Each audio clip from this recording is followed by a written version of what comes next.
Clôture des travaux du 32e sommet des chefs d'État et de gouvernement de l'Union africaine lundi à Addis Abeba en Éthiopie. C'était la première participation du président de la République, Félix Antoine Tshisekedi, élu deuxième vice-président de cette organisation africaine. Le président de la République démocratique du Congo, à l'heure de son tout premier discours devant ce père, prôné la consolidation de la paix dans son pays, également la lutte contre les antivaleurs pour construire un état de droit. Le cinquième président de la République démocratique du Congo tient au renforcement de la politique de bon voisinage et au règlement des différends pour l'émergence du pays. Et cette élection de Félix Antoine Tshilombo Tshisekedi comme deuxième vice-président le prépare à la présidence de 2021.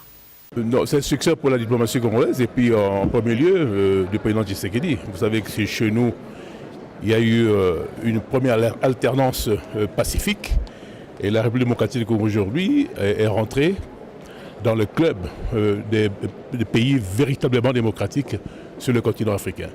Donc c'est quelque chose de fondamental.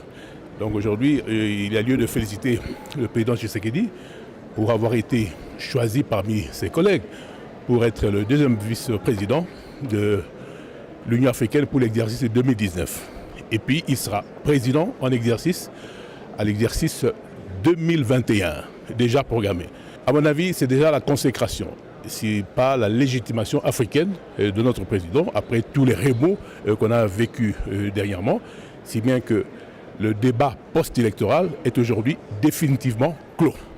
Et ce message de félicitations de l'Union de la presse congolaise en Afrique du Sud, UPC South Africa, félicitations au nouveau président de la République élu, son Excellence Félix Antoine Tshilombo Tshisekedi, et hommage au président sortant Joseph Kabila Kabange. L'Union de la presse congolaise en Afrique du Sud, UPC South Africa, félicite le nouveau président élu à la magistrature suprême, son Excellence Félix Antoine Tshilombo, et rend hommage au président sortant Joseph Kabila pour cette passation de pouvoir d'une manière civilisée. Nous souhaitons plein succès au nouveau gouvernement d'union nationale ainsi qu'à tous les projets du gouvernement pour un Congo fort et uni. Pour l'UPC South Africa, Léon Bangila Kalinga, président.